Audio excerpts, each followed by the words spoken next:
Vamos a hablar de los niños y las emergencias pediátricas. Una de las principales razones por las que los niños son llevados a una sala de emergencia tiene que ver por las caídas, ¿no? Los niños se caen mucho, sobre todo al inicio de la vida. Casi irremediablemente se va a golpear la cabeza. Primero, depende un montón de qué altura se caigan y también a qué superficie caen, porque a veces caen a un piso de mayólica, a veces una alfombra. Otra causa que lleva a los padres a ir corriendo a la emergencia son las reacciones alérgicas.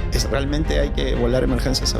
No, siempre les pregunto yo y siempre les digo a los papás, ¿sientes que está respirando bien? ¿O se ha inflamado la boca? ¿O se ha inflamado los ojos? Porque en ese caso, cuando se inflaman los ojitos o se inflama la boca, es más probable que hagas una inflamación de la glotis que si solamente se enroncha, ¿no? Bueno, la mayoría de veces las diarreas en niños son por virus y muy pocas veces son por bacterias. ¿Cómo es una diarrea viral y cómo es una diarrea por bacterias?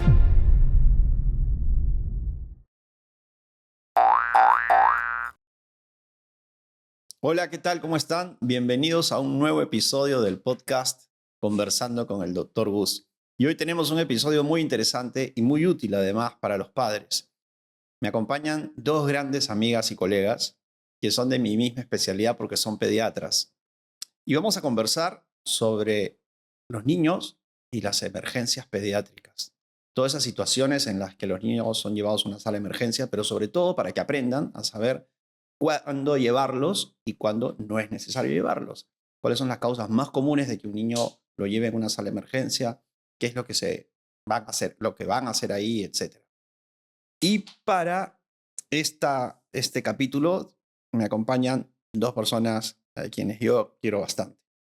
En primer lugar está Débora Eskenazi. Hola, Débora. Hola, Débora es médico pediatra, es docente de la UPC y es mamá de Gael, que tiene 7 años, y mamá de Benjamín, que tiene 2 años. La encuentran en Instagram como Mami Pediatras. Sí. Ahí estás con Mariale. Sí, con Mariale Olivares, que ya estuvo aquí también. Y en segundo lugar, una gran amiga que conozco muchísimos años, pero muchísimos años, porque también fuiste mi estudiante hace mucho tiempo. Pero eres joven igual. Sabrina es también médico pediatra. Es mamá de Aitana, que tiene 8 años, mamá de Emma, que tiene 5 años, y de Vicente, que tiene 1 añito. Y la encuentran en Instagram como Sabrina Choza Pediatra. Perfecto. Gracias por la invitación, Gus. Y sí, nos conocemos hace años, hemos sido profesor y alumna y luego colegas. Y ahora colegas, ¿no? Porque los tres trabajamos en la Clínica Delgado hace muchísimo tiempo, así que nos conocemos por la vida, por la profesión, por el trabajo. Así que esta conversación va a ser muy productiva y muy amena además. Entonces, para no hacer la introducción más larga, Débora y Sabrina, vamos a hablar de los niños y las emergencias pediátricas, para aprender cuándo un niño lo debes llevar, cuándo a veces no es necesario, cuándo escribirle al médico al WhatsApp. Todos estos temas álgidos para nosotros los vamos a resolver.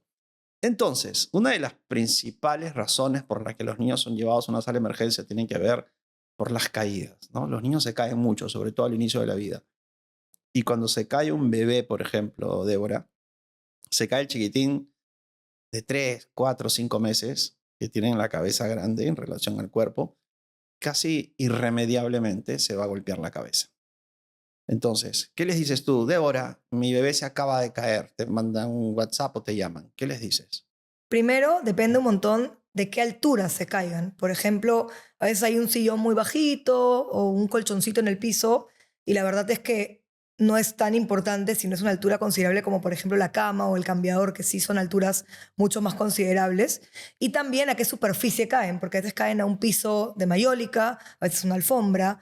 Entonces, eso es lo que les pregunto en primera opción. Claro, ¿cómo ha sido la caída? ¿No? Sí. ¿Cuál es el escenario donde ha ocurrido? Exactamente. Y después, Sabrina, también preguntar si hubo pérdida de conciencia. Exacto, Sí. si lloró o si se quedó pasmado una vez que cayó. Y importante saber la edad que tiene el paciente, porque si Claro. es un menor de 3 meses, siempre va a haber un golpe más fuerte y siempre yo recomiendo un menor de 3 meses. Claro, ante la duda, y muchas veces ni siquiera lo han visto caer, ¿no? Exacto. Entonces es mejor, yo también siempre les digo, acércate a emergencia, ¿no? Porque podría ser que el bebé lo veas muy bien, pero que haya habido una fractura de los huesos del cráneo, un hematoma cerebral que se va a ir organizando en las siguientes horas. Entonces, cuando un niño pequeño se cae, y mientras más pequeño sea, es prudente acercarse a una sala de emergencia. Sí se justifica generalmente. Sí, generalmente sí.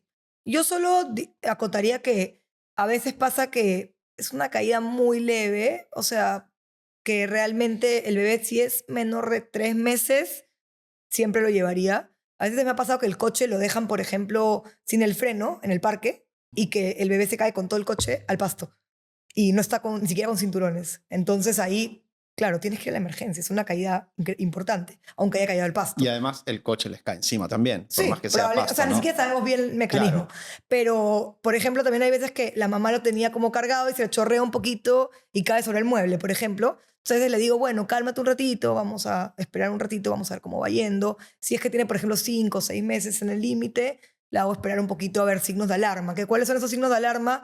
Vómitos, mucho llanto, que esté el bebé, bueno, si obviamente perdió la conciencia, tiene que ir a emergencia, entre otras cosas que podemos reconocer. Pero sí es importante que si el pediatra no contesta, por ejemplo, a veces pasa que nos escriben por WhatsApp esta pregunta y no contestamos, el teléfono no contestamos, tienen que ir a emergencia. Tienen que ir a emergencia, ¿no? No, a mí me ha pasado, no, perdón, discúlpame Sabrina, de que lees un mensaje 3 horas después porque estabas en una cesárea y de ahí otra cesárea y cuando ves tu celular ves que se había caído y les contestas y les dices, ¿y qué te dijeron en emergencia? Y te dicen, no, es que estaba esperando tu respuesta. Entonces, no, hay que actuar, ¿no? Eso es lo que yo también siempre le digo a mis pacientes. O sea, si es una emergencia, no esperen a que yo te responda. Llévalo a emergencia porque es una emergencia. Entonces, Claro. creo que es importante, y como dice Débora, siempre hay que ver en qué contexto cayó, de qué altura cayó, si respondió al caer, si estuvo tranquilo o estaba demasiado irritable o muy somnoliento, y en ese caso sí o sí emergencia. Claro. Y si no, se puede dar los factores de riesgo y observar un par de horas y ver cómo evoluciona. Y cuando estos niños pequeños se golpearon la cabeza, ya tú sabes que hay un golpe en la cabeza, llegan a emergencia.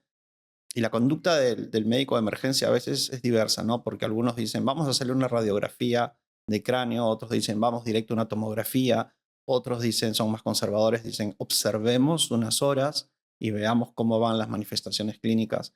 Pero los padres muchas veces entran en pánico porque dicen, no, radiación, no, no, que ¿cómo le van a hacer una tomografía? ¿Qué le dicen ustedes a los padres frente a esto, Débora? Mira, yo en realidad, si hay que hacer una tomografía porque el mecanismo de caída fue feo o el bebé tuvo una respuesta como inconsciencia, convulsión, alguna de estas, Hay que hacerlo. obviamente le digo, hay que hacer la tomografía y vale la pena el riesgo de la radiación. Radiografías realmente, sinceramente, según mi información, no están indicadas porque las radiografías no Y no son aporta útiles. Entonces esa radiación la verdad que no va a aportar nada. Pero la tomografía sí es necesaria. Si hay la opción de observar al paciente y ver si vale la pena hacer la tomografía, también es válida. Muchas veces les digo, sí importa lo que el doctor de emergencia diga, porque yo no estoy ahí. Entonces no puedo ser la que decida 100%, pero creo que no hay que tenerle miedo a la radiación si esto es necesaria. Así es. Pero si es que no es necesaria y el papá la exige porque quiere quedarse tranquilo, ahí sí pienso que no vale Y la pena. como bien dices, hay que entender que, claro, hay un médico en emergencia que está atendiendo al niño y nosotros somos el pediatra que lo está viendo por un WhatsApp. La decisión es del médico que está en emergencia, el que lo está examinando y que tiene un criterio clínico que nosotros como pediatras que estamos en ese momento lejos vamos a respetar. No le vamos a dar una contraorden, ¿no? Porque ese médico o esa doctora está trabajando según su criterio, ¿no? Y Sabrina, y sobre los golpes en la cabeza también hay una de las manifestaciones clínicas más temidas, que son los vómitos. Y a veces los vómitos se vienen porque el niño se asustó, ¿no? Porque lloró demasiado. Y no por hipertensión endocraniana, ¿no? Normalmente, o sea, un niño cuando se cae y se golpea empieza a llorar muy fuerte y ese llanto tan intenso por el susto que tuvo lo hace a veces vomitar. Entonces también hay que preguntarle cómo son los vómitos, ¿no? En qué contexto se presentan, si son explosivos, si son vómitos que de pronto solamente vomitó y no volvió a vomitar o si persisten en el tiempo. En ese caso sí, hay que llevarlo a emergencia, pero si es un solo vómito y el niño luego está corriendo, saltando, riendo, yo observaría también, ¿no? Y recomendaría a los papás que observen. Débora, y muchas abuelitas recomiendan, no lo dejes dormir. Manténlo despierto Típica. toda la noche. Eso no tiene ninguna razón de ser. No, o sea, en verdad, ¿qué pasa? Uno de los signos de alarma de una caída, de una caída, un golpe de cabeza, puede ser somnolencia, que es que el niño esté como adormecido, atontado. A veces las caídas son de noche. Entonces, es imposible que el niño no se duerma, va a tener sueño. Entonces la idea ahí es un poco decirle a la mamá, ok, fue una caída un poco fuerte, por decirle de la cama y está asustada. Si quieres, despiértalo cada 3 horas o 4 horas y mira que responda un poco. Pero eso de no dejarlo dormir no tiene ningún sentido. Además, uno de los signos clínicos más importantes es el dolor. Y si tú tienes un dolor craneano por un traumatismo, no puedes dormir. O sea, si el bebé está dormidito, no le está doliendo, ¿no? A menos que esté en coma, pero eso sería evidente. Claro, esté súper, súper somnoliento. Claro. Así que, en conclusión, en los niños pequeños, las caídas que generalmente comprometen un golpe en la cabeza, es mejor ir a emergencia. Hay que obedecer al médico que te está atendiendo porque es quien está examinando. No temerle tanto a los vómitos, que en la mayoría de los casos no es por hipertensión endocraniana, por un traumatismo, por una hemorragia. Y que si quiere dormir, que duerma, ¿no? Bien. Entonces esos son los golpes en la cabeza cuando los niños se caen. Pero los niños se caen a toda edad. Se caen también jugando fútbol, jugando en el parque.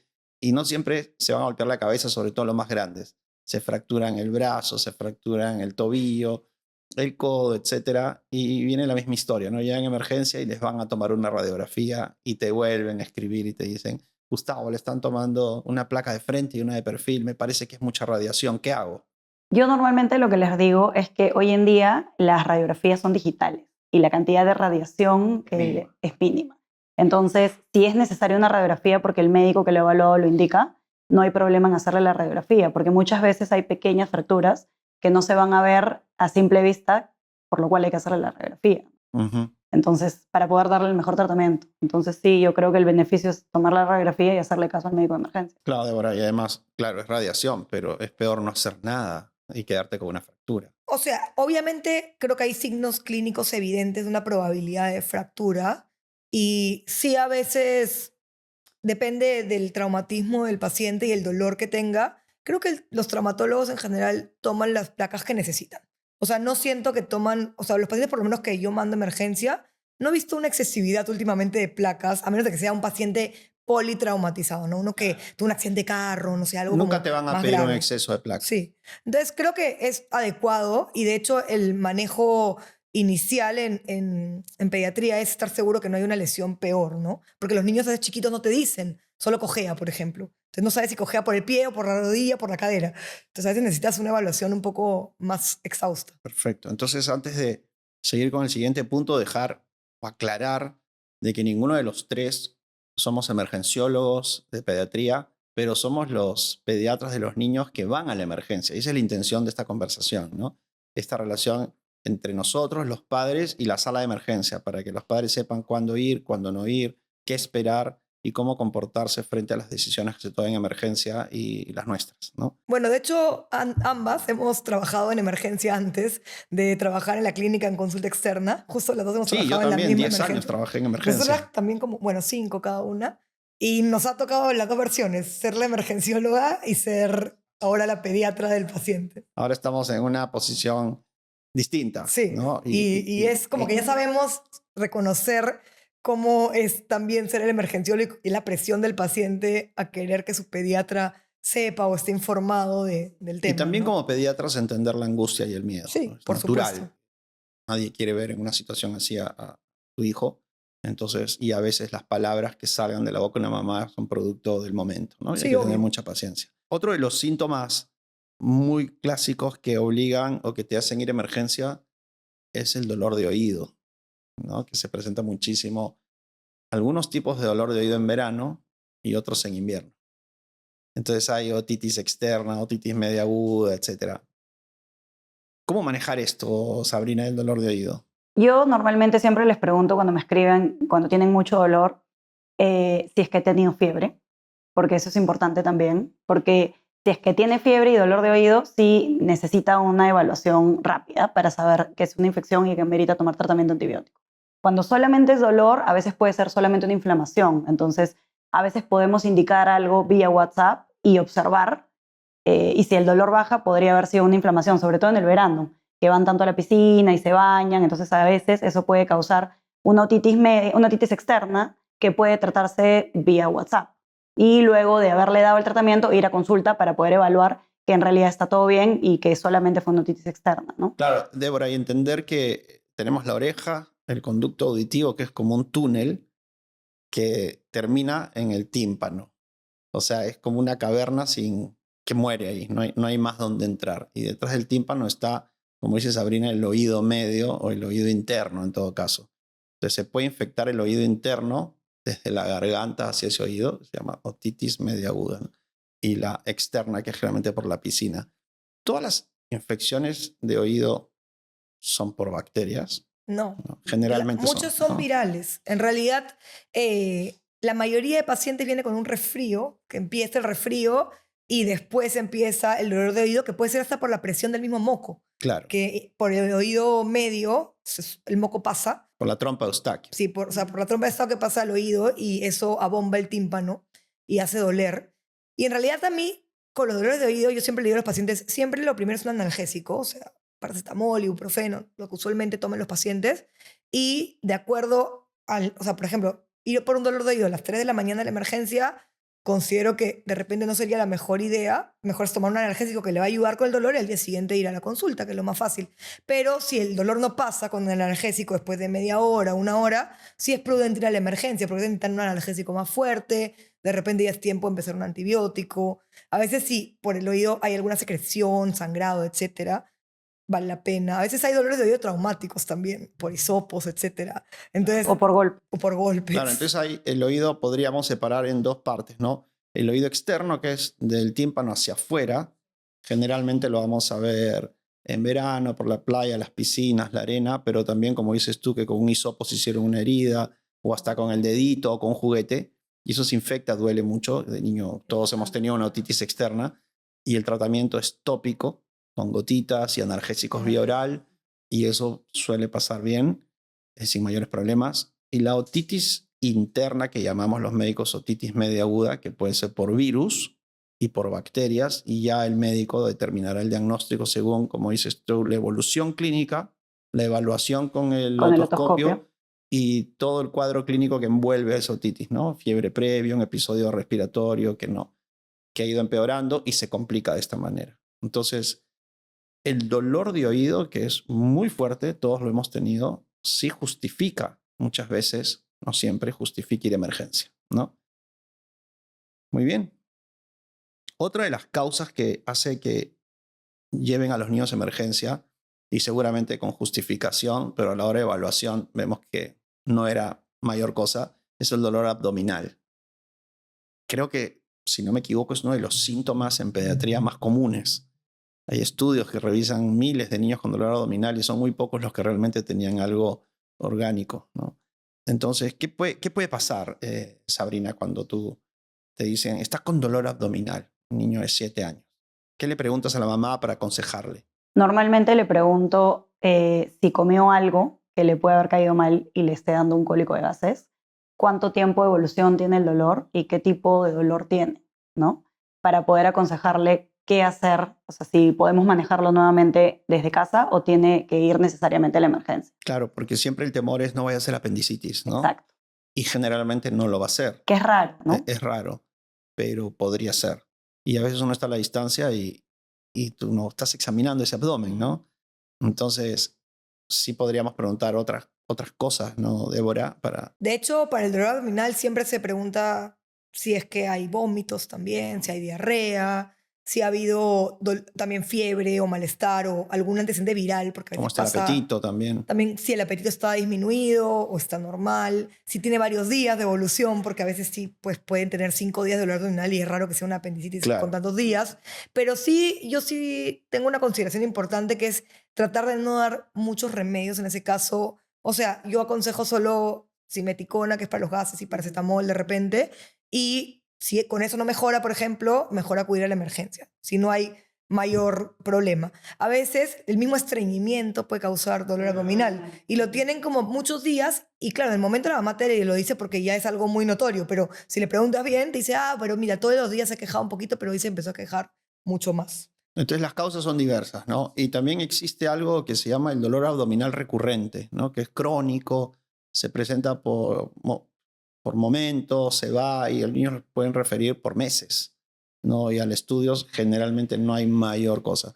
Pero también se ve que los procesos virales podrían darte dolor abdominal, inflamación de los ganglios abdominales que se llaman mesentéricos y es por un proceso viral. Y ahí ¿no? tengo una buena anécdota para ti. A ver, dale. Mira, ahí justo Benjamín, mi hijito que tiene 2 años y medio, tenía 1 año y medio, estaba con un proceso viral y un día en la mañana se levantó y no podía, como estaba todo doblado, no podía estirarse. Y yo realmente no sabía qué le dolía exactamente. Tenía que ir a trabajar, tenía que ir a la clínica. Entonces le dije, bueno, dale ibuprofeno, le dije a mi esposo y me avisas en un rato. Y me escribe a las 2 horas y me dice, ¿sabes qué? El niño no se puede ni mover. Y yo no sabía si era la cadera, porque también la cadera se puede inflamar por los virus, o era el abdomen. Entonces dije, bueno, ¿sabes qué? Tráeme la emergencia. Y realmente ha sido una de las únicas causas por la cual Benjamín ha pisado la emergencia, porque no, por suerte no pisan la emergencia mis hijos. Y le hice una ecografía en la cadera y una ecografía abdominal. Y era una adenitis mesentérica. O Que sea, le inflamación causó de los ganglios abdominales. mucho dolor, ¿no? sí. Y de hecho se maneja con ibuprofeno o con paracetamol, pero claro, puede ser muy doloroso. Y el niño realmente no podía estirarse porque estaba muerto de dolor. Y se parecía a cualquier, o sea, otra cosa, pero quería descartar obviamente que no sea una apendicitis, que no sea una inflamación en la cadera, que también puede doler mucho y también lo puede tener en una posición media doblada. Por suerte era eso y se fue yendo con los días, pero... Por eso, y muchas veces una ecografía abdominal es bastante útil para ayudar en el diagnóstico, tu evaluación clínica, tu evaluación de cómo ha evolucionado el dolor, más una ecografía. A veces se tomará una radiografía, depende del cuadro clínico, ¿no? Depende de lo que, o sea, de lo que le cuente el papá, el pediatra que lo va a evaluar, ¿no? Porque como dice Débora, también el estreñimiento puede causar este dolor y una placa de tórax en este caso nos ayudaría, perdón, Una radiografía una radiografía de abdomen. nos ayudaría a poder dar un diagnóstico, ¿no? Las diarreas, que también podrían asociarse al dolor abdominal, son también una de las causas más comunes que hace que una mamá vaya a emergencia, sobre todo si es una diarrea aguda, acuosa, abundante, ¿no? Entonces, ahí volvemos a lo mismo, ¿no? La mayoría de veces las diarreas en niños son por virus y muy pocas veces son por bacterias. Y una vez una mamá me dijo, ya, perfecto, dime cómo hago para diferenciar. Y le dije, bueno, vamos a la facultad a estudiar unos 8 años y hacemos 3 años de pediatría. Exacto. Entonces, no es que sea tan fácil darte una lista, pero sí que hay algunas diferencias, Débora. En términos generales, sin que esto sea algo absoluto, ¿cómo es una diarrea viral y cómo es una diarrea por bacterias? O sea, las diarreas virales generalmente son bastante acuosas, o sea, bien líquidas. No causan tanto dolor abdominal como las bacterianas. Las bacterianas causan un poco más de dolor, especialmente en el momento que el niño está haciendo la deposición. Y la diarrea bacteriana la mayoría de veces viene con mucho moco y rasgos de sangre. Y rasgos de sangre. En la diarrea viral raramente hay rasgos de sangre y moco. O sea, Entonces, raramente. a grandes rasgos, sin que esto sea absoluto, porque hay muchos estudios que demuestran que un virus puede dar lo mismo que una bacteria, pero generalmente las virales son abundantes, acuosas, ¿no? Sale bastante diarrea con agua y están a veces sin tanto dolor abdominal como una diarrea bacteriana que es de menor cantidad, Pero mucho con dolor. moco, Con mucho moco. que ese moco es como una pus, ¿no? Y muchas veces hay sangre, ¿no? Entonces, eso sería clínicamente las diferencias. Y también entender que más del 80-85% de los casos son virus y no necesitas antibiótico. De hecho, el mayor riesgo en una diarrea es la deshidratación. O sea, eso es lo que más un papá tiene que tener en cuenta antes de pensar en si necesita antibiótico o no, es ver si su hija se está deshidratando. Sí, y Sabrina, y más de una vez, y te debe haber pasado a ti también, los padres te dicen, Gustavo, Sabrina, recétame algo para cortarle la diarrea, ¿no? Porque No. antiguamente se usaban los antidiarreicos, Antidiarreicos, ¿no? El exacto. loperamida, que era para cortar la diarrea. Claro. Normalmente no cortamos la diarrea. O sea, se le da tratamiento para hidratar al paciente, como dice Débora, porque lo más importante es que no se deshidrate. Y un probiótico, que es una bacteria buena que le ayuda a colonizar el intestino, porque el virus o la bacteria que pueda tener, que en este caso hablemos de virus en específico, barre con las bacterias buenas del intestino, entonces necesitamos una medicina que nos ayude a regenerar las bacterias buenas, ¿no? Entonces, básicamente eso necesitaríamos en una diarrea viral. Claro, y como dice Débora, lo más importante acá es evitar la deshidratación. Sí, es manejar los síntomas. Claro, porque la diarrea va a pasar, pero si un niño se deshidrata, se puede poner muy mal y terminar en una unidad intensiva, ¿no? Sí. Entonces, ¿cómo sé yo que mi hijo se puede deshidratar? Puedo hacer un cálculo mental que lo que entra a su cuerpo por vía oral sea más que lo que está saliendo por vómitos o por caca, ¿no? Porque si yo veo que sale y sale y sale y casi que no entra nada, se va a deshidratar, tarde o temprano, ¿no? Y un niño, mientras más pequeño es, se deshidrata más rápido. ¿No? Entonces, tener mucho cuidado con las diarreas, más que estar pensando si le doy o no antibióticos en ese momento, cuidar la hidratación. Y si es pequeñito y es una hidratación abundante, porque tú dices, es virus, no le hagan antibiótico. Sí, pero se puede deshidratar. Entonces, muchas veces hay que ir a emergencia. Y ahí el médico a veces te indica un intravenoso, ¿no? O una ampolla, algo para que no esté vomitando tanto. ¿Qué tienes para decirnos tú que has trabajado en emergencia también, Débora? Mira, en verdad, yo soy muy enemiga de las inyectables, no me gustan, pero depende del grado de deshidratación. Para esto sería bueno mencionar algunos síntomas de deshidratación como la boca seca, los ojos hundidos, que el niño esté haciendo poca pila, que esté orinando poco, que esté como que más somnoliento, más como con tendencia al sueño, que casi que a veces lo pinchas y no siente que lo pincharon. Entonces, obviamente si está en deshidratación grave, que tiene esos síntomas mucho más marcados, hay que ponerle un endovenoso probablemente. Pero si está con síntomas más leves, se podría probar darle líquidos a pocos para ver si tolera. Se puede probar a veces usar la vía oral para dar un antivómitos y puede funcionar antes de ponerle un inyectable. Pero si obviamente está muy deshidratado, no nos queda otra. Y ya los pediatras conocemos todo esto se evalúa y te da escenarios clínicos donde tú ya sabes, no, en este escenario el método de rehidratación va a ser intravenosa, en este puedo probar la vía oral. Y vas viendo, ¿no? Es algo dinámico, no es tan estricto, ¿no? Y obviamente yo tampoco no me gustan mucho, no uso ampollas, pero a veces hay que usar un intravenoso y le digo a la mamá, tranquila, que lo que te está indicando el médico está bien. Y Sabrina, entonces a veces van a ser bacterianas las diarreas. ¿Cómo llega el médico al diagnóstico para confirmar, sí, mira, acá había una bacteria? ¿Qué exámenes se le piden? Normalmente le pedimos un coprocultivo, que es una evaluación de las heces para ver si crece una bacteria. Cultivar las deposiciones a ver si sale una bacteria. Cultivar las deposiciones a ver si sale una bacteria. Y podemos tener un examen rápido que nos puede orientar a que sí, probablemente es algo bacteriano o probablemente sea algo viral, ¿no? ¿La reacción inflamatoria en heces? La reacción inflamatoria en heces. Este es el examen rápido que sale, ¿no? Porque cuando tú pides el coprocultivo, que es el cultivo de bacterias, demora 3 días y los papás a veces se angustian un poco y yo les explico, no, tranquilos, que hay un examen rápido que sale el mismo día que nos va a orientar a si es algo más viral o algo más bacteriano, ¿no? Porque claro, dependiendo de ese resultado tú ya puedes iniciar un tratamiento antibiótico también según el cuadro que ha tenido el paciente, ¿no? Exacto. Hasta que salga el resultado y ya con eso ves si el tratamiento es el adecuado y sigues o si se tiene que suspender. Pero la verdad es que en la mayoría de los casos siempre se continúa porque el paciente empieza a mejorar cuando tiene todos los síntomas de algo bacteriano, ¿no? Y generalmente, Débora, muchas enfermedades se autolimitan. Sí, es lo que justo iba a decir. Hay muchas diarreas bacterianas que quizás no fueron diagnosticadas al inicio y el organismo sabe defenderse. A veces me ha pasado que he dejado un coprocultivo a algún paciente, le he dicho, ¿sabes qué? La diarrea no es muy profusa. Le digo, tómalo un coprocultivo y esperemos el resultado. Y la mamá no se da cuenta que me va a mandar primero la reacción inflamatoria. Y a los 3-4 días me manda el coprocultivo y era una bacteria. Y yo le digo, ¿y cómo está? Ah, no, está perfecto. Ya está jugando y comiendo y pasó, ¿no? También.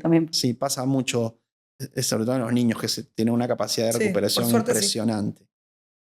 Otra de las causas para ir a emergencias son las crisis asmáticas, ¿no? El asma bronquial. Yo soy asmático, no sé si alguno de ustedes es asmática y tú también. Bueno, yo he estado en cuidados intensivos 2 veces, a los 3 y 5 años, y tengo fuertes recuerdos de la sensación de ahogo y de muerte. Entonces, cuando un niño está con una crisis asmática, ya la mamá ya sabe que su hijo es asmático y corre a la emergencia. Y sabe lo que va a pasar, pero cuando es la primera o la segunda crisis, siempre nos llaman y nos dicen, le están indicando corticoides. Y tienen mucho miedo al corticoide, Sabrina. El corticoide y asma el inhalador bronquial. También. No, ni qué decir el inhalador, ¿no?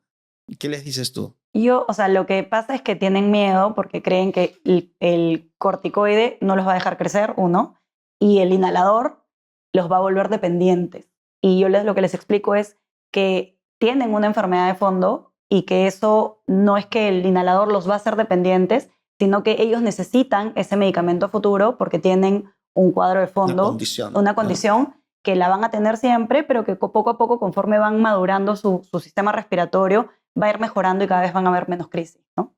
Claro. Sí, como asmático también, o sea, yo nací en el año 72, cuando los inhaladores no se usaban, Eran puros jarabes. todo era jarabe, era vía oral. Y los jarabes usan miligramos, los inhaladores usan microgramos, 1000 veces menos. Y siempre le digo a los padres, cuando tú usas un jarabe, el jarabe entra al estómago, al intestino, se absorbe, pasa a la sangre, llega a los músculos, llega al cerebro, llega al corazón, llega a los riñones y llega al pulmón. Entonces tienes que dar mucha dosis para que una fracción llegue al pulmón y te va a dar efectos secundarios, demora en actuar y demora en irse. El inhalador usa casi 100 veces menos dosis porque llega inmediatamente, menor cantidad y menos efectos secundarios. Entonces deberíamos no temerle al inhalador y nadie se vuelve dependiente. Mi padre es médico y a pesar de eso mi mamá no quería que use el inhalador porque decía se va a volver dependiente. Ahora lo tiene clarísimo que no. Pero ese era el temor de los 70s, ¿no? Y sigue siendo un temor. Y el corticoide también, pero entender, Débora, que el asma bronquial es una enfermedad inflamatoria y tenemos que usar antiinflamatorios. De hecho, en las crisis, el corticoide bioral Es o de primera endovenoso línea. a veces es la primera línea de tratamiento. Y de hecho, después para manejar ya, digamos, el tema a largo plazo, se usa corticoides, pero en microdosis, que son inhaladores de corticoides. Y los inhaladores de corticoides o esteroides utilizados a mediano plazo, a largo plazo, ya está comprobado que no afectan Exacto. nada, ni No hay el eje ningún hormonal, ni estudio. el crecimiento, ni nada. Los Al estudios, contrario, el asma no controlada se ha demostrado que puede afectar el El crecimiento. crecimiento, exacto. y son estudios que empezaron a los 80s y esos niños ya tienen más de 40 años. Son completamente seguros y eso es lo que queremos que las mamás entiendan, que los inhaladores no van a comprometer el desarrollo del niño, no van a comprometer su respuesta hormonal, ni los van a volver dependientes. Salvan vidas, realmente. Exacto. Y Igual le que dan mejor calidad de vida. y les da mejor calidad de vida y los corticoides igual cuando son bien utilizados en dosis adecuadas y los días adecuados, ¿no? Y estos corticoides inhalados incluso evitan, que es lo que yo siempre les digo a mis pacientes, tantos ingresos por emergencia, porque los van a mantener controlados y con las células que son hiperreactivas, como que adormecidas. Entonces cuando entre un virus, no va a haber una respuesta tan fuerte que va a tener que llegar a la emergencia, ¿no? Y con la edad, como bien dijiste, hay una modulación de la respuesta inmune y también una maduración de la estructura pulmonar y de los músculos respiratorios que hacen que un niño con 8, 9, 10 años mejora muchísimo y en la adolescencia casi no Tiene tienes cuadro. crisis. Exacto. Hasta que llegas a la adultez y según tu estilo de vida vas a mejorar o empeorar, porque si eres fumador, desordenado o con obesidad, porque la obesidad es un estado inflamatorio, vas a tener más crisis. En mi caso, que nunca fumé, que tengo una vida bastante sana y que practico la natación, el asma no me molesta. Pero soy asmático y lo tengo clarísimo y tengo un inhalador en casa que no lo llevo conmigo, pero el que me diga que me va a curar me está engañando, ¿no? O le dan un premio Nobel si lo logró. O sea, yo también tengo mi inhalador guardado en mi cajón. Casi no lo uso, pero a veces sucede, porque tengo hijos chiquitos, que me tosen en la cara, le limpio los mocos y a pesar de que me lavo las manos, alguna vez me contagio y necesito usar mi inhalador. Porque los virus desencadenan crisis de asma, ¿no? Exacto. Ahora son una de Sí. las... De hecho, también hay que tener en cuenta que el asma es un diagnóstico que se puede realizar a los 6, 7 años en realidad, como asma, ¿no? Pero podemos tener pacientes que más chiquitos hacen episodios de asma también. O de que en broncoespasmo, ¿no? Sí, es que se puede llamar asma también porque se trata igual, se Sí, es lo responden mismo. al tratamiento, pero el caso es que muchos de estos niñitos cuando empiezan de chiquitos, por ejemplo, Benja ha hecho episodios de asma al año, por ejemplo, y los ha tenido los 2 primeros años de vida y después han tendido a desaparecer. Algunos niños tienen un episodio de bronquiolitis que es más viral, después tienen un episodio asociado a virus, después otro no asociado, así hasta los 3 años y después desaparece todo. Entonces hay episodios que no han sido asma realmente, pero se han catalogado como asma de chiquitos. Entonces por eso el paciente te dice, o el papá, yo de chiquito era asmático, pero ya no. Esos no son los típicos asmáticos. Los típicos son Claro. como tú o como Sabrina. Que es una condición que la vas a llevar de por vida y con la que naciste. O sea, nada hicieron mal tus padres Exacto. para que seas asmático. Ya habías nacido con esa condición, Predisposición. esa atopía. Entonces, lo que los padres deben tener muy en claro es que el asma bronquial no es una condición que va a hacer que los niños no puedan practicar deportes o que sean distintos. Vas a llevar una vida completamente normal. Yo soy asmático y he sido maratonista y ahora soy nadador de grandes distancias y mi hermano también es asmático y es médico y es bombero y llevo una vida normal. Así que a veces cuando le das la noticia a una mamá que parece que esas asma se deprimen, ¿no? Sí. Le dicen no y hay una negación y como niegan el diagnóstico, no lo tratan. Pues no, no es asmático. ¿Y lo han nebulizado? Sí. ¿Le han dado corticoides? Sí. ¿Usa inhaladores? Sí, pero no es asmático. Entonces, no aceptan. Siempre digo, el primer paso es aceptar tu diagnóstico. Otra causa que lleva a los padres a ir corriendo a la emergencia son las reacciones alérgicas, ¿no? ¡Fum! Se enronchó porque comió algo, se enronchó porque alguna cosa que le pusieron, una crema, una prenda de vestir, un detergente, algo, y siempre hay el miedo de que se le vaya a cerrar la glotis, ¿no? ¿Realmente hay que volar emergencia, Sabrina? No siempre, ¿no? Depende, siempre les pregunto yo y siempre les digo a los papás, ¿sientes que está respirando bien? ¿Sientes que como que le cuesta un poco respirar, como que escuchas un silbido? ¿O se ha inflamado la boca o se ha inflamado los ojos? Porque en ese caso, cuando se inflaman los ojitos o se inflama la boca o incluso las orejas, es más probable que hagas una inflamación de la glotis que si solamente se enroncha, ¿no?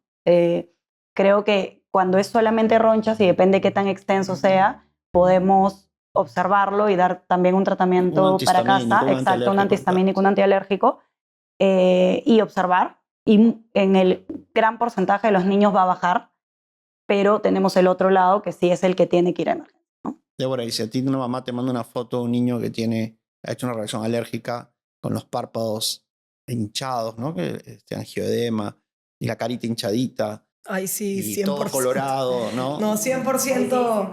Es que el tema es que la alergia, digamos, leve, son las ronchas, que se ve bien aparatoso, en verdad. Las mamás se asustan un montón cuando el niño está, claro, enronchado por todos lados y le pica todo.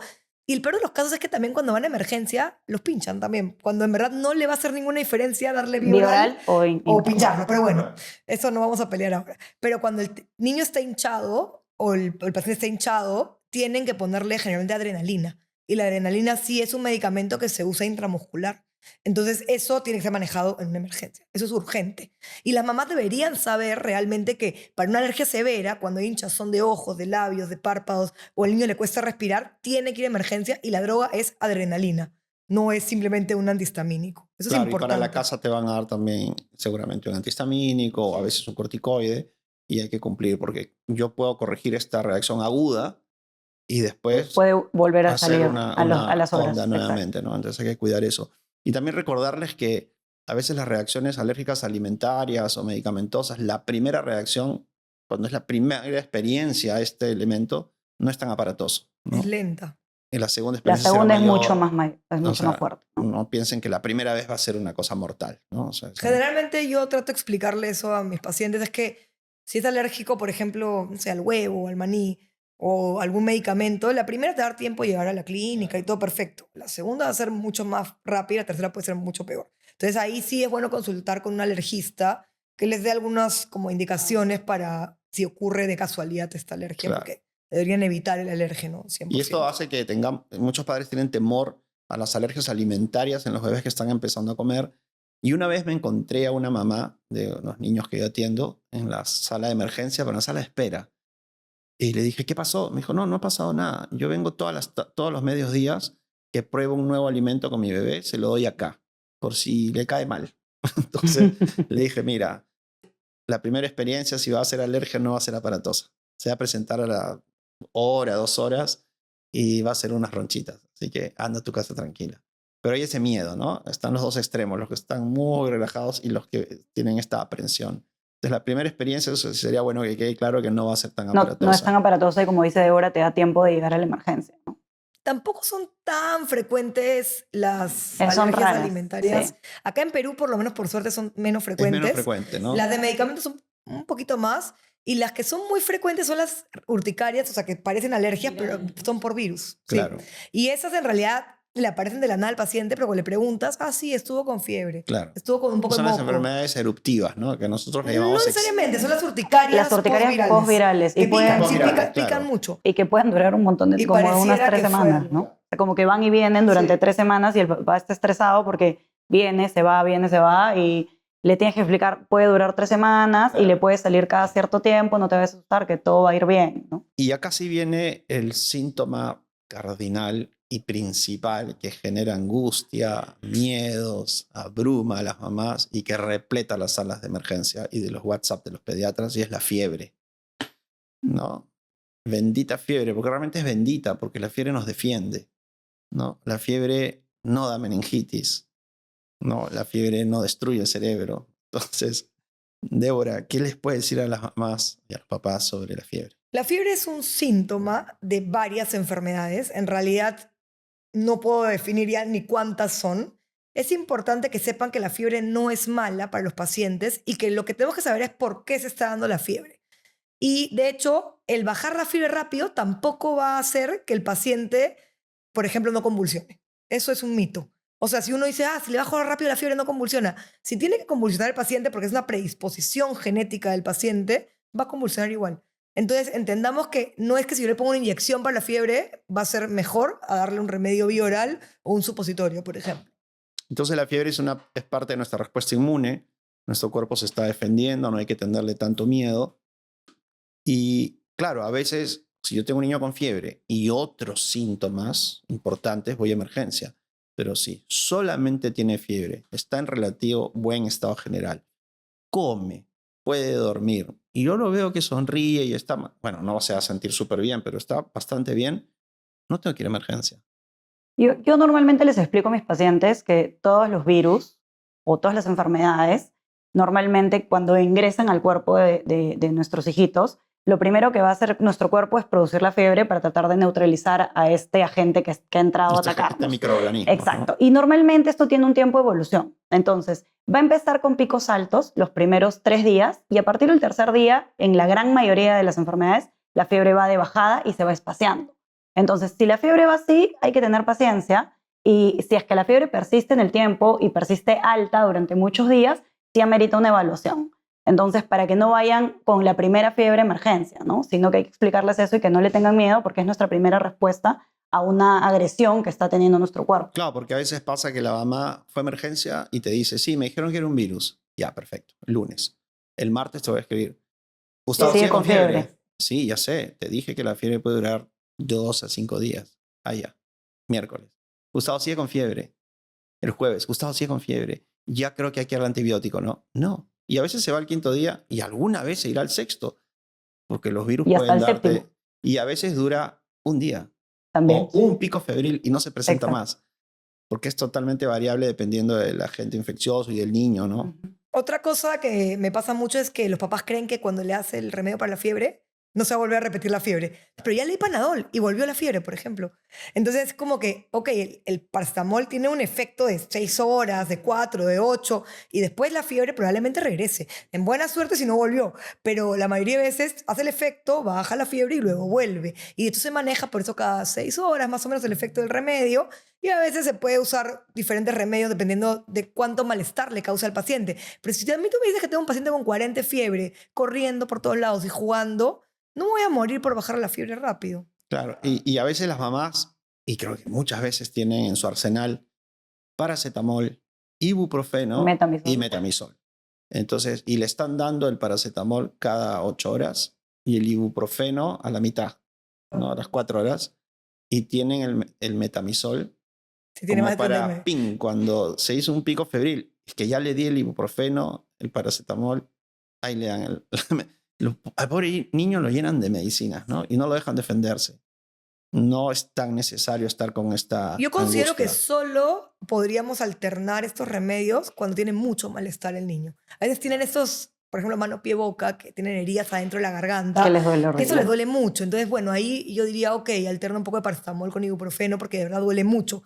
Pero si es para solo bajar fiebre. Claro, y recordar que el paracetamol es muy bueno bajando la fiebre, es muy bueno quitando el dolor, pero no es antiinflamatorio. Y el ibuprofeno es un buen antiinflamatorio, también te baja la fiebre y te quita el dolor. Entonces, si solamente hay fiebre y un poco de malestar, puedes ir muy bien con el paracetamol, pero si además el niño tiene la garganta muy inflamada, que no puede deglutir, el ibuprofeno quizás te conviene más, ¿no? Exacto.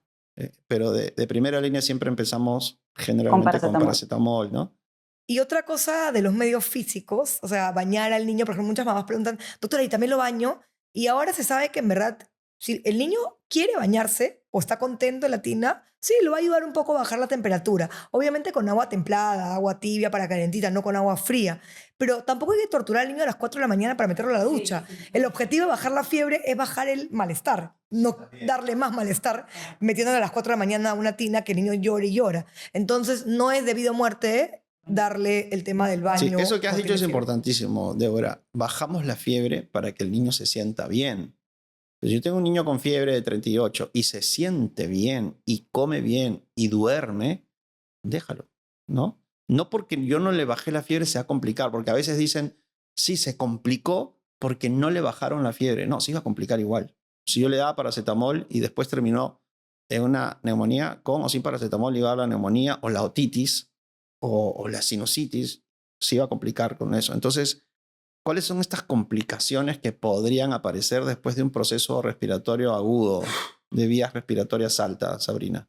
Una otitis media, Una o sea, una otitis. infección de oídos, una sinusitis, que es una infección de Los senos paranasales. de los ¿no? senos paranasales. Podría darte una faringoamigdalitis, que es más Es raro, raro, es más ¿no? en niños más grandes. A partir de los 7 años, en bebitos es más raro. Y la famosa neumonía. Y la neumonía, ¿no?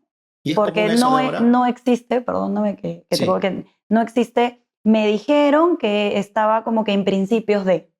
No hay principios de, o es o no es, ¿no? ¿Y es común que un proceso viral se complique así? No, no es común para Lo nada. más probable es que no se Lo más complique. probable es que no se complique. En realidad, por eso generalmente cuando vienen a la consulta, y por eso les digo muchas veces a los papás, a veces por WhatsApp no podemos resolver todo lo que nos piden.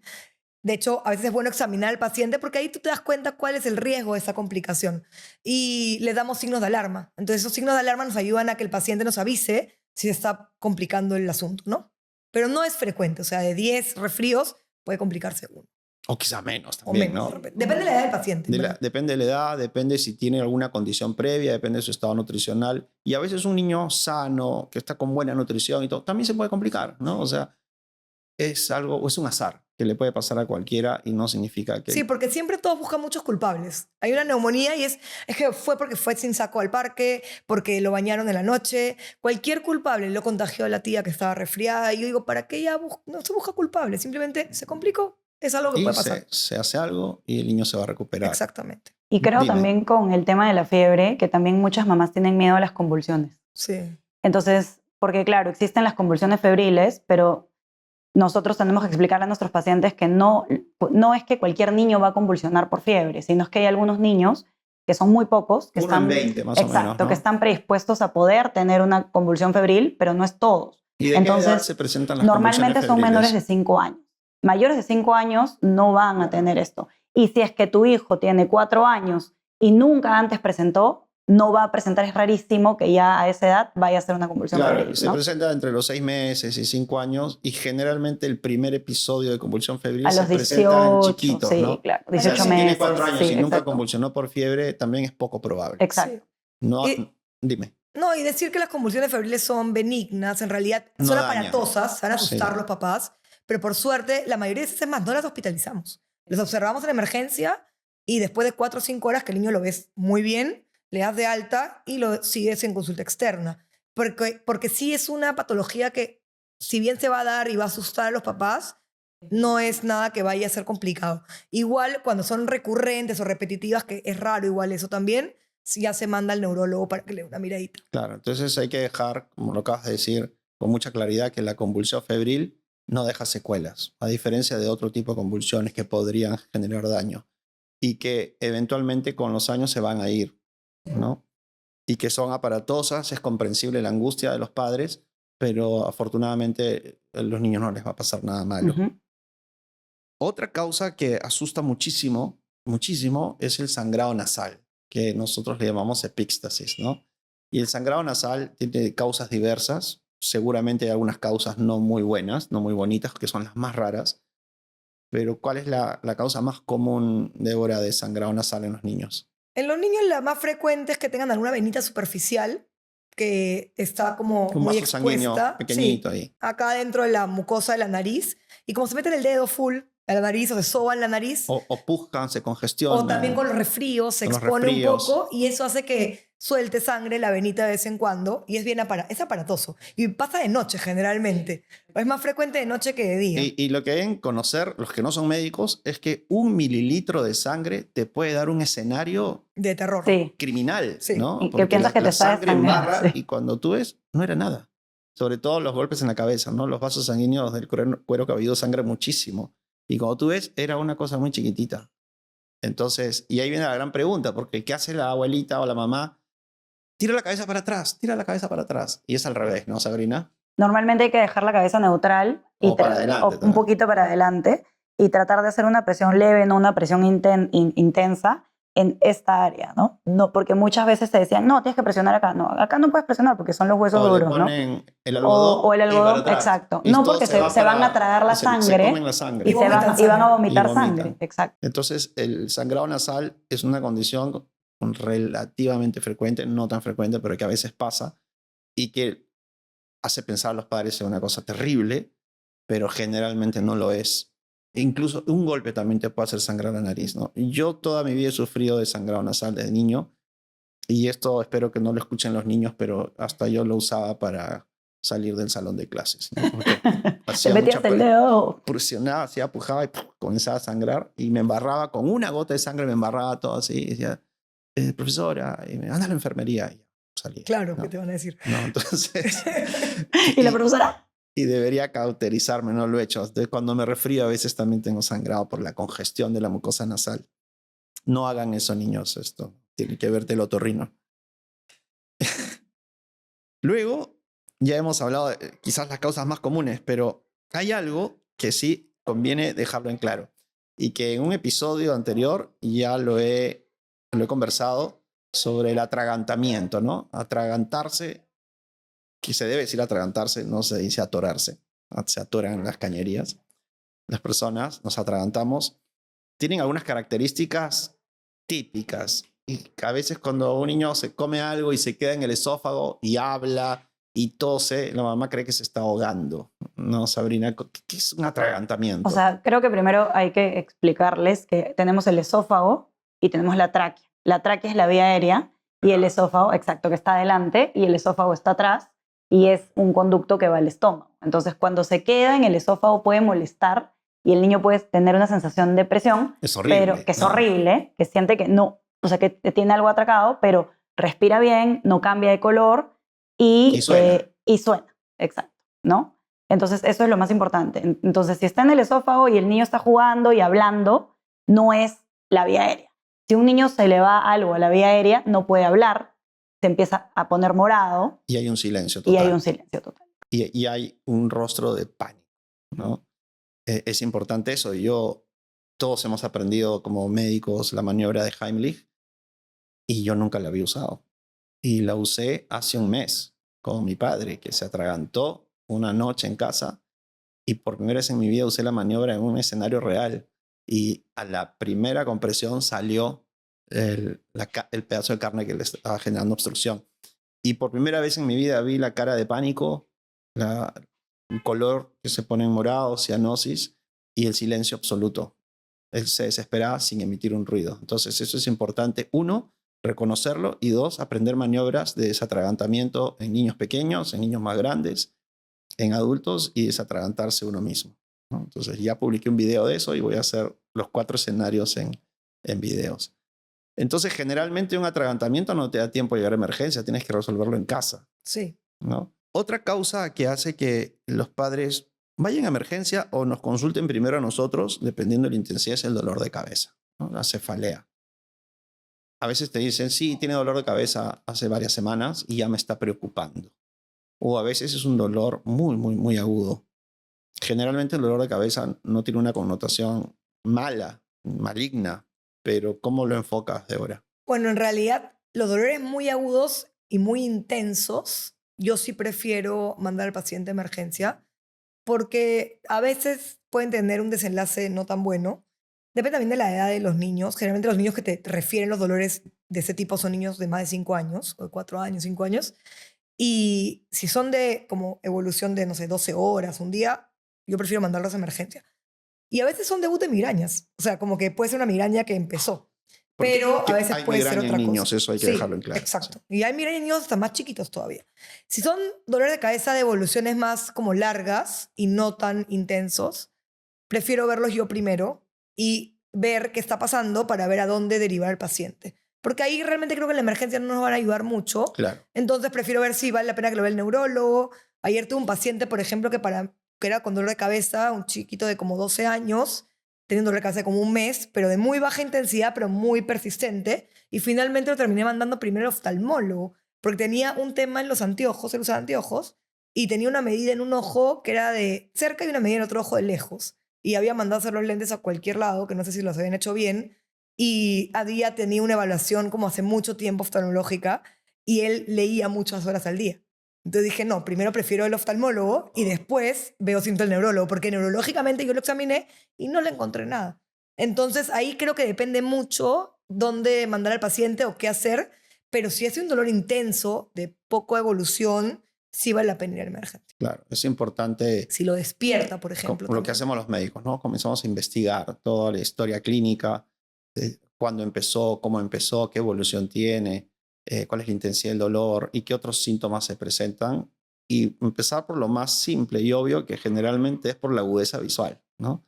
Y también los dispositivos electrónicos te pueden generar en los niños ahora dolor de cabeza, dolor en el cuello, dolor en los pulgares, de tanto usar los dedos, etc. Entonces hay que buscar esas causas más comunes y no necesariamente irse a lo fatal, ¿no? También la parte de tensión, aunque no lo crean, los niños y adolescentes tienen ansiedad, como estrés un poco, digamos. Entonces, por ejemplo, a ese niño también le pregunté cómo te va en el colegio, te preocupan tus notas. O sea, algunas preguntas básicas que te dicen cómo es este paciente, porque es un paciente que no conocía de antes, era un paciente nuevo. Claro, no, y es importante lo que dices, Débora, el pediatra, y prácticamente todos lo hacemos, cuando entra un niño que conversa, lo primero es preguntarle cómo estás, ¿no? ¿Cómo estuvo? No le digas que te duele, sino cómo estuvo tu día, qué almorzaste, qué pasó ayer, cómo va el colegio, cómo ¿Qué tal te tus va en el amigos, tu colegio? profesor. Y ahí el niño a veces se comienza a relajar, a relajar, a relajar y quizás no tenía mayor cosa, sino que quería llamar la atención de su mamá, ¿no? Sí. Buscar un poco de atención que la está perdiendo. Entonces hay que conocer al niño y no solamente buscar los síntomas, ¿no? Otra cosa importante que ocurre con los niños, sobre todo los niños pequeños, y en nuestro país lo vemos muchísimo, lamentablemente, son las quemaduras. Entonces los niños se queman y casi el 80% o más de las quemaduras en niños son por líquidos calientes más que por fuego directo. Entonces cuando un niño se quema, a veces te avisan o no, pero corre en emergencia y a veces se quemó la manito o el pie.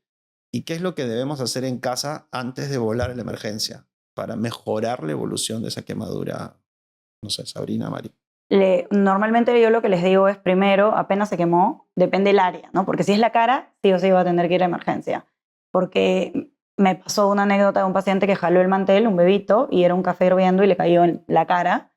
Y la mamá me manda la foto, estaba todo rojo. Le digo, ponle agua fría y llevo a la emergencia con una toalla mojada en la carita para ir, o sea, pero no tapando la boca ni la nariz, para ir como que calmando el dolor, ¿no?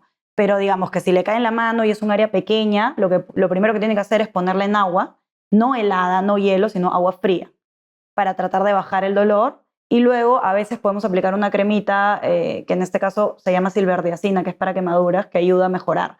Pero todo depende de qué tipo de quemadura sea, porque tenemos grados de quemadura. Entonces, cuando sale una ampolla, y dependiendo del lugar donde se encuentre la ampolla, sí yo recomiendo cuando son niños pequeñitos, menores de 1 año, ir a emergencia de todas maneras, ¿no? En mi caso, yo igual que Sabri, o sea, las quemaduras en extremidades, manos, pies, con líquidos calientes, que es lo más frecuente, como tú dices, ponerlo siempre primero en agua fría, mejor el agua que corre del caño, Así es. porque ese agua como que todo el tiempo mantiene la temperatura, porque antes uno lo mete en una batea o algo y como que se calienta el agua con la quemadura, pero se dice que más o menos son 10 a 15 minutos en el agua corriendo y luego lo ideal es, dependiendo de la habilidad de la mamá o lo que conteste el pediatra por teléfono, por WhatsApp, es o ir a emergencia para que hagan una curación de esta quemadura, que a veces puede ser con estas gasas que no se pegan, que son vaselinadas, con vaselina, y cubrirla con una venda limpia y con eso llevarla a emergencia y ahí ya que decidan qué hacer, ¿no?, con la quemadura.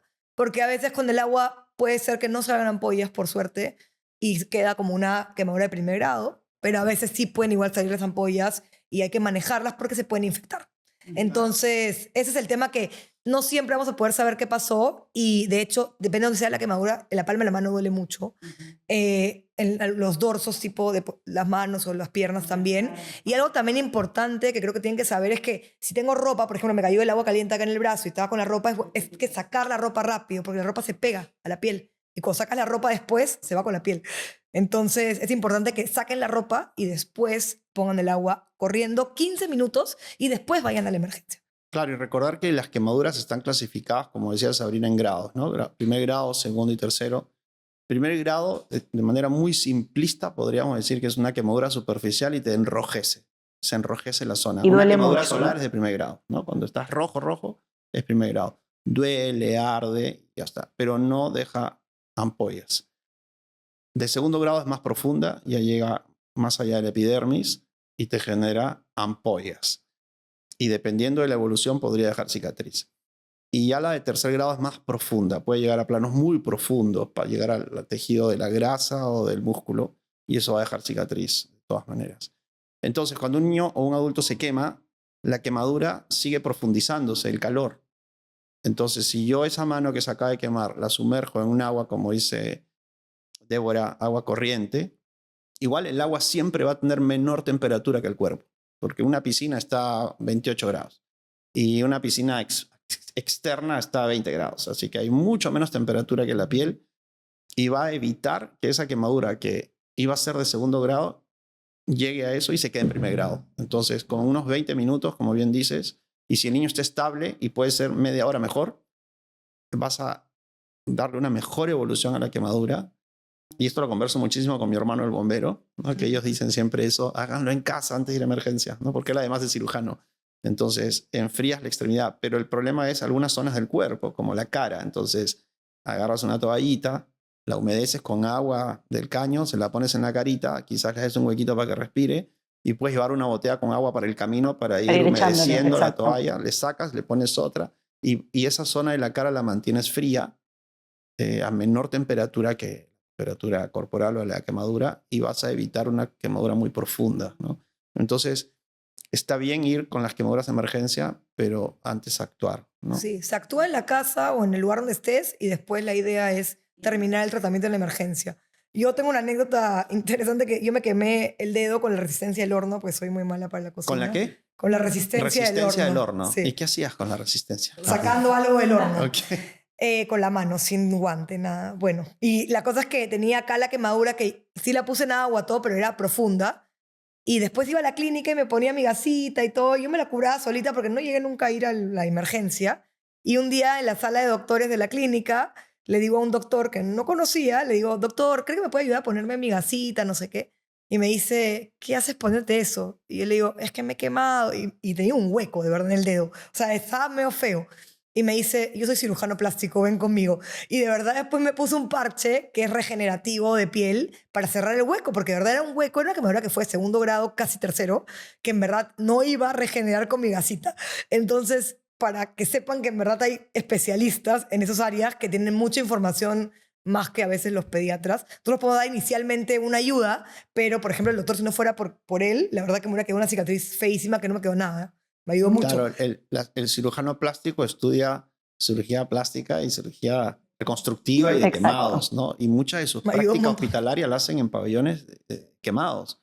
Entonces, ellos son los que van a hacerte el manejo agudo y también de mediano y largo plazo para mantener la función de esa área afectada y la estética también, ¿no? La función, porque la piel tiene muchas funciones y también cuando hay una mala cicatrización puede comprometer la función de la mano, de la flexibilidad, o del cuello, o de la cara. Entonces, o de las articulaciones, ¿no? O de las articulaciones. Es importantísimo el manejo inicial y lo que venga después, siempre en manos de expertos, ¿no? Y algo importante también es la prevención, Gustavo. O sea, las quemaduras, en verdad, en niños, creo que tenemos que tener mucho cuidado con la prevención. Porque siempre, yo les digo a las mamás, los niños no deberían entrar a la cocina. No deberías tener líquidos calientes cerca de un niño. O sea, creo que eso, decírselos en la consulta, implica que tomen un poco de conciencia para prevenir. En realidad la prevención es súper importante. Es primordial y lo que dices tú, la cocina es un lugar que debe estar completamente prohibido para que un niño entre y salga a libre paciencia porque es peligrosísimo. Debe haber sobre todo cuando ya comienzan a tener locomoción, el gateo, porque uno dice, no, pero gatea, sí, pero puede jalar el mantel. Justo ¿no? me haces acordar una clase tuya hace muchos años. Hay que gatear la casa cuando empiezan a gatear, ¿no? Así es. Buscando qué cosas pueden ser peligrosas para nuestros hijos y prevenir de esta manera accidentes. Claro, ¿no? los padres siempre les digo, gatea la casa de tu bebé antes que tu bebé gatee, porque hay peligros a esta altura que no los vas a Nosotros no ver con vemos. tus ojos de adulto, a tu altura de adulto. Exacto. Entonces los accidentes en casa, que son quemaduras, que son también quemaduras eléctricas o atragantamiento con juguetes o con herramientas Que filudas. se caiga un televisor encima. Un televisor que puede se ser coman una fatal, pila. o una mesa, o caerse por la ventana. Saquen que tijeras. ocurre, tijeras. Entonces todo eso debe prevenirse y no deberían ocurrir. Y también recordar que las quemaduras, como les decía hace un momento, generalmente líquidos calientes, generalmente en la cocina y generalmente en niños chiquitos, ¿no? Pero si vamos ya a nuestra realidad nacional, donde tenemos muchos asentamientos humanos donde se cocina con fuego, ahí sí tenemos muchas quemaduras por fuego directo, ¿no? También por líquidos calientes. Y a veces se cocina en el suelo. Y a veces hemos visto en los hospitales públicos hasta que los niños caen dentro de una olla. Yo he visto varias veces. Entonces es importante la prevención. Y ya también a medida de esto, saber que en los hospitales públicos, como el Instituto de Salud del Niño, el Hospital Loaiza, hay muchos hospitales, hay grandes pabellones que trabajan muchísimo y con mucho esfuerzo por las personas que sufrieron quemaduras. Y cada vez que hay una campaña hay que colaborar. Se nos pasó la hora volando. Y quedaron muchos temas aquí en el tintero que en otra oportunidad podríamos seguir conversando sobre las emergencias, pero les agradezco muchísimo haberme acompañado en esta conversación, estar aquí. Estoy seguro que las madres y los padres que nos han escuchado han aprendido muchísimo. Yo también he aprendido mucho de ustedes. Y muchas gracias. Gracias, Sabrina. Gracias, Débora. Gracias a ti, Gustavo. Y a ustedes les agradezco muchísimo por estar acá. Espero que hayan aprendido. Los invito y las invito a comentar, a suscribirse al canal de YouTube y a sugerir nuevos temas que quisieran que tengamos aquí y a invitados que quisieran tenerlos aquí también en el programa. Cuídense mucho y nos vemos pronto.